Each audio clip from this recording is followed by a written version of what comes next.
ते माध्यमांशी बोलताना त्यांनी एक वाक्य तिथं वापरलं आहे की यांचा DNA आम्हाला माहीत नाही. म्हणजे नक्की देवेंद्र फडणवीस इथे काय आपल्याला सांगण्याचा प्रयत्न करत आहेत की हा DNA म्हणजे ते भाजप असेल, RSS असेल किंवा ब्राह्मण जो काही समाज आहे हा त्यांच्या DNA बाबत बोलत आहेत की नक्की ते कोणत्या विषयी ते चर्चा ह्या विषयी करत आहेत ही खरं तर त्यांनी उलगडून सांगणं गरजेचं आहे.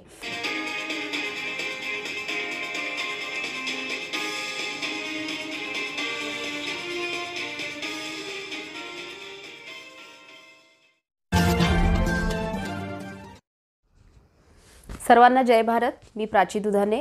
आज आपण पुन्हा एकदा जे आपलं वैचारिक सदर आहे प्रबोधनाचं त्या माध्यमातून एक विषय आपल्या सोबत चर्चेसाठी संवादासाठी आपल्या समोर आम्ही घेऊन आलो आहोत. जागृती न्यूजच्या माध्यमातून जे काही प्रबोधनात्मक आपण जे काही विचार आपण सर्व समाजामध्ये आपण घेऊन जाण्याचा प्रयत्न करत आहोत त्यासाठी निश्चितच आपण आम्हाला वेळोवेळी सहकार्य करत आहात. आमच्या पाठीशी आपण आहात आणि ही साथ आपली अशीच आम्हाला लाभत राहावी आणि आपण असेच आमच्या सोबत राहावेत. विचार आमचे इतर आपल्या बांधवांपर्यंत भगिनींपर्यंत आपण पोचवावे ही मी आशा व्यक्त करते. आणि आपला आजचा जो विषय आहे या सदराचा जे काही पावसाळी अधिवेशन महाराष्ट्रामध्ये गेले 5 आणि 6 तारीख हे घेण्यात आलं होतं तर त्या माध्यमातून आपण आज चर्चा करणार आहोत.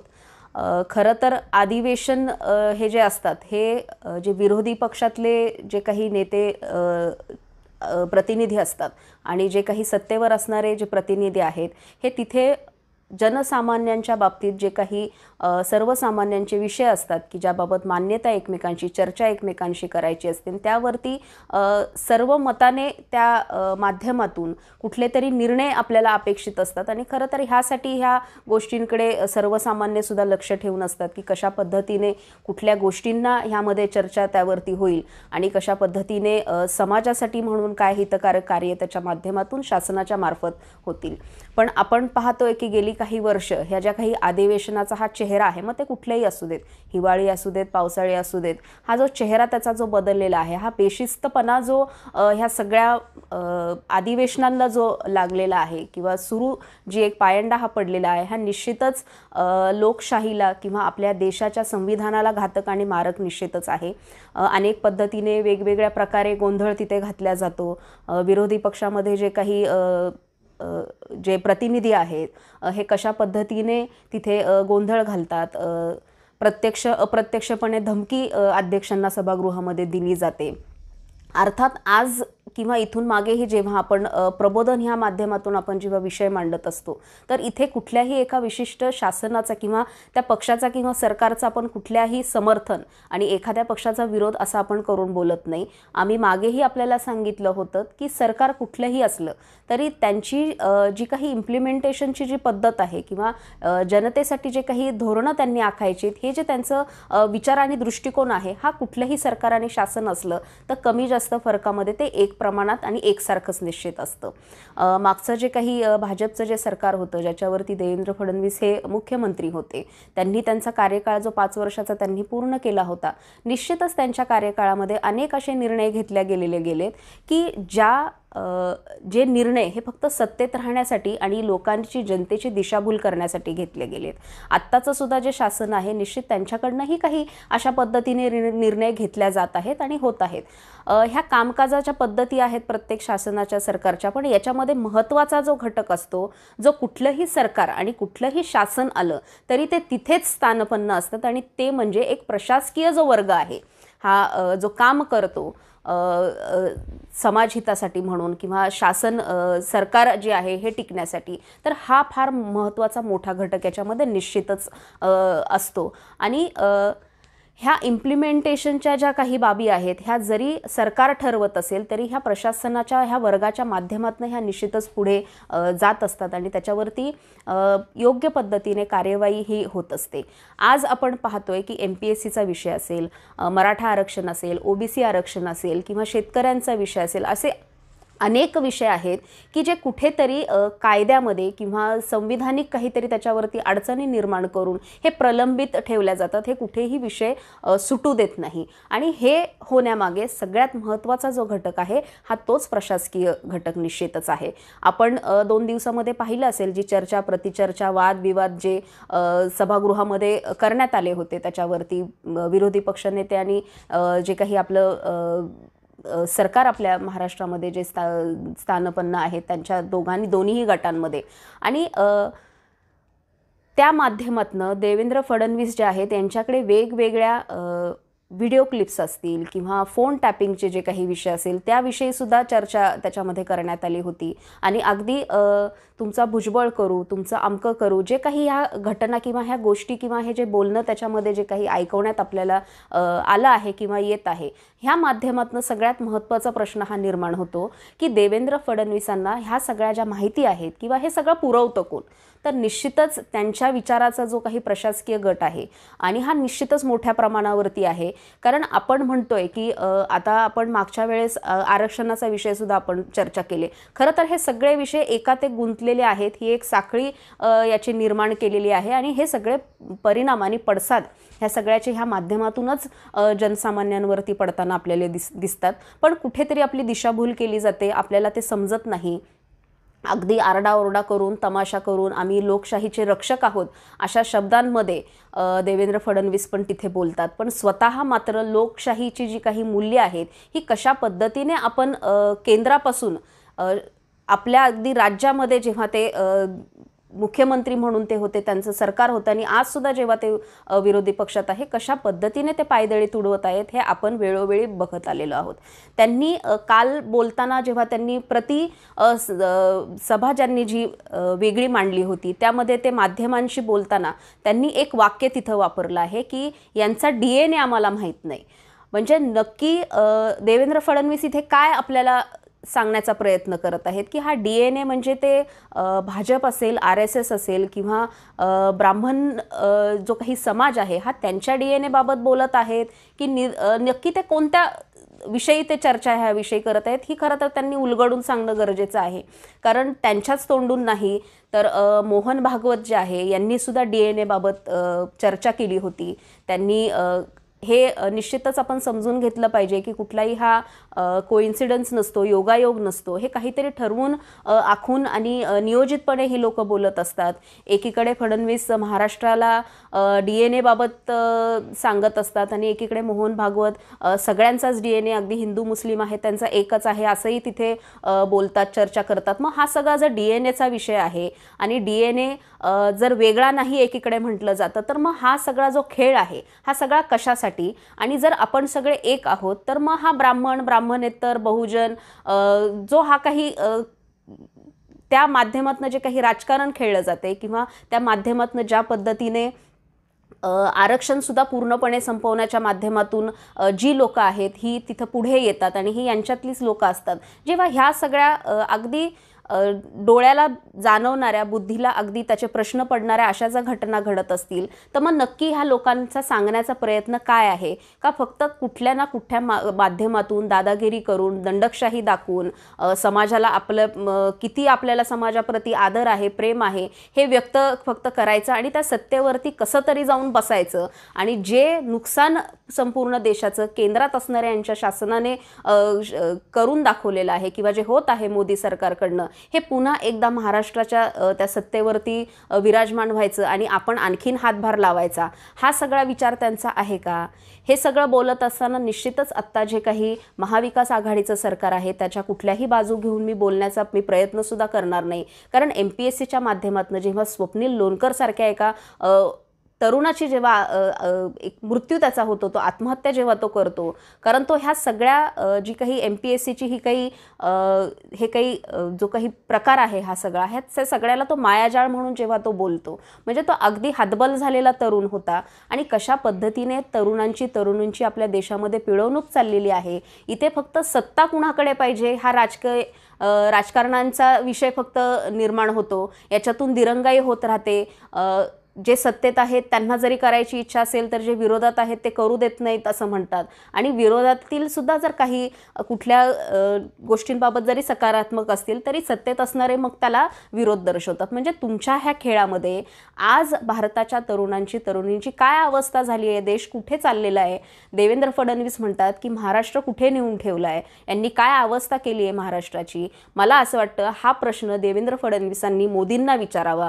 केंद्रामध्ये जे सरकार आहे त्यांना हे प्रश्न जाऊन विचारावेत, कारण याची सुरुवात निश्चितच त्यांच्याकडून झालेली आहे. आणि जे प्रश्न हे इथल्या महाराष्ट्रातल्या सरकारला किंवा त्या असणाऱ्या नेत्यांना ते विचारतायत, खरं तर हे प्रश्न अनेक वर्षापासून सर्वसामान्य जनता ही केंद्रात असलेल्या सत्तेत बसलेल्या लोकांना आणि मोदी असतील, शहा असतील यांना विचारतायत.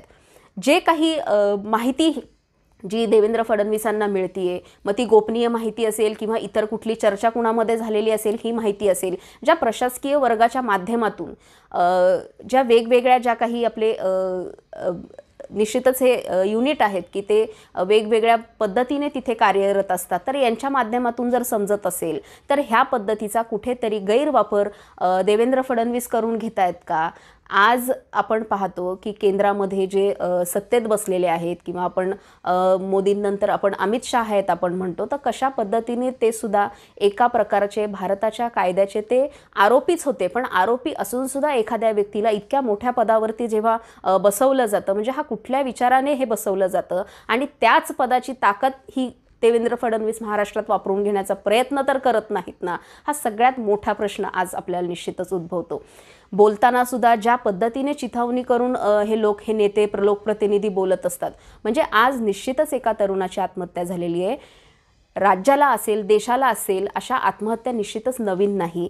पण मी नेहमी सांगत असते की मराठा आरक्षणाच्या माध्यमातून असेल किंवा आज UPSC MPSCच्या माध्यमातून असेल किंवा शेतकरी बांधवांच्या ज्या काही त्यांच्या विषयांचे जे काही माध्यमातून त्यांच्या आत्महत्या होत असतील, आज कुटुंबातल्या एखाद्या व्यक्तीचा मृत्यू होणं म्हणजे त्या कुटुंबाला किती मोठा तो धक्का असतो आणि काय अवस्था त्या कुटुंबाची होत असेल, हा आपण विचार करून किंवा आपण त्यावर बोलून काहीच उपयोग नसतो. कारण ज्या कुटुंबातला ती हानी पोचलेली असते ते कुटुंब आज ते सहन करत असतं.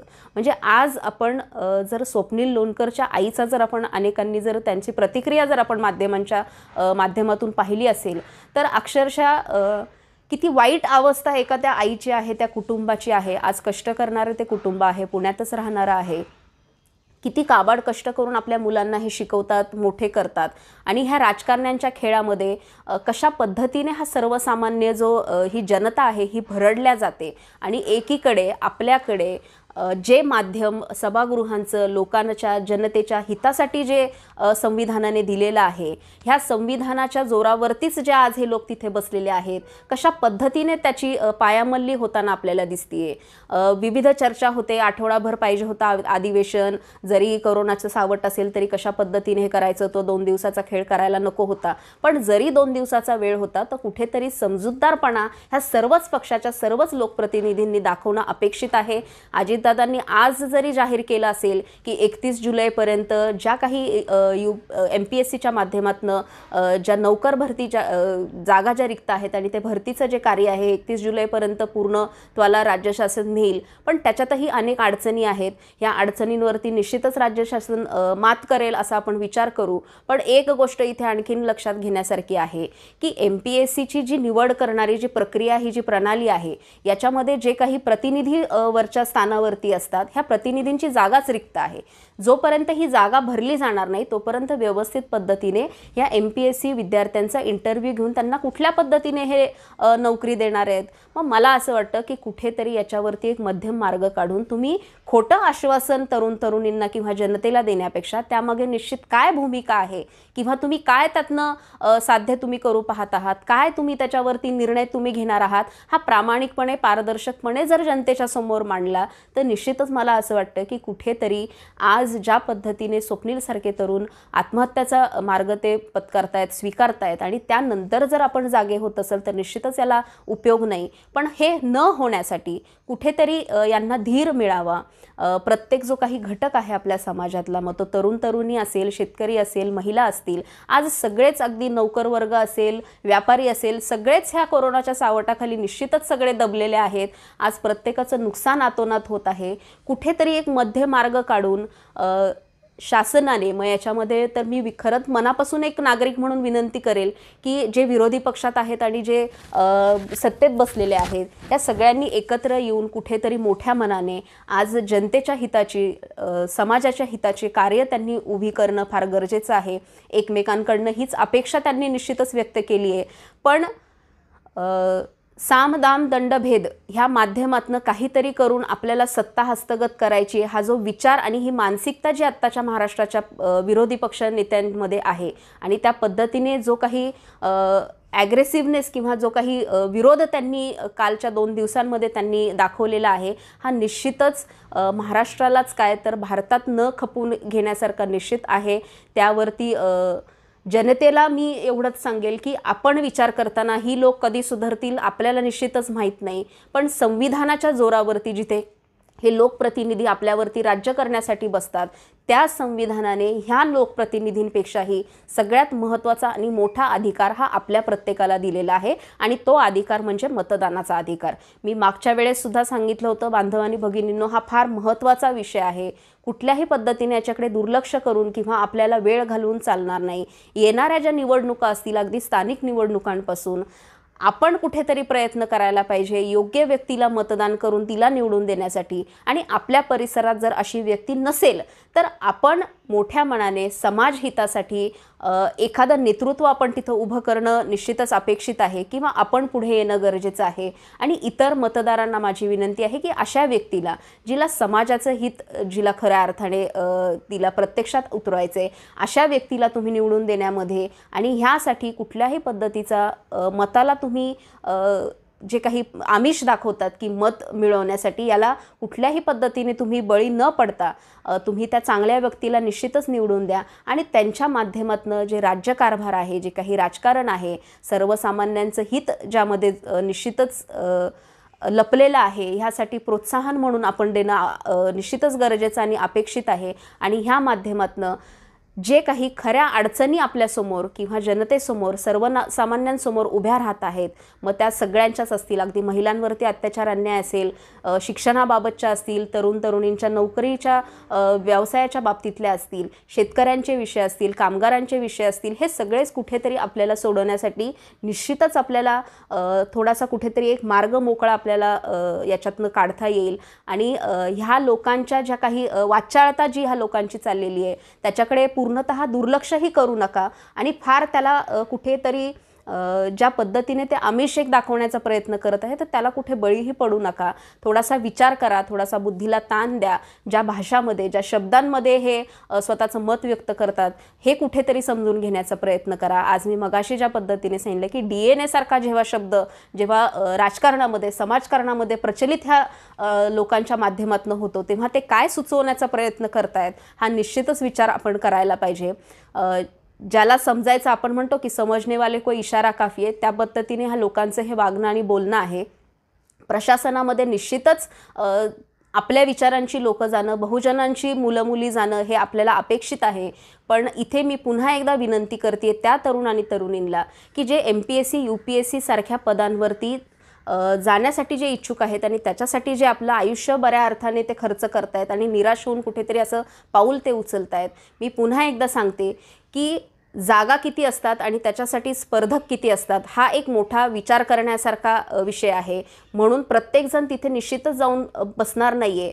तर आपण सरकारी नोकऱ्यांबरोबरच इतरही तोपर्यंत जी काही माध्यमं आहेत, छोटे मोठे व्यवसाय असतील, इतर खाजगी क्षेत्रातील नोकऱ्या असतील, तर तिथे सुद्धा आपण थोडासा विचार करावा त्या बाबतीमध्ये. अगदीच निराश आणि हतबल न होता जगण्याचा जो मार्ग आहे हा पण आपण स्वीकारणं, ते आव्हान आपण स्वीकारणं हा सगळ्यात महत्त्वाचा एक नियम आहे आणि तो सुद्धा आपण अंगीकारला पाहिजे असं ह्या माध्यमातून मी निश्चितच सांगू शकते. आज ह्याविषयी इथेच आपण थांबणार आहोत. ह्या सगळ्याविषयी आपलं मत काय आहे हे निश्चितच आम्हाला तुम्ही कमेंटमध्ये सांगावं ही मी अपेक्षा करते. यूट्यूब जे चॅनल आहे जागृती न्यूजचं, तुम्ही त्याला लाईक सबस्क्राईब करा आणि तुमच्या जे काही विचार आहेत हे वेळोवेळी आपल्या माध्यमातून आमच्यापर्यंत पोचवाल ही अपेक्षा मी व्यक्त करते आणि आज इथंच थांबते. जय भारत. आपण जागृती न्यूजला प्रथमच पाहत असाल तर लाईक, शेअर आणि सबस्क्राईब करायला विसरू नका. आणि हो, बेल आयकॉन दाबायला पण विसरू नका, जेणेकरून जागृती न्यूजची नोटिफिकेशन सर्वात आधी आपल्याला मिळेल.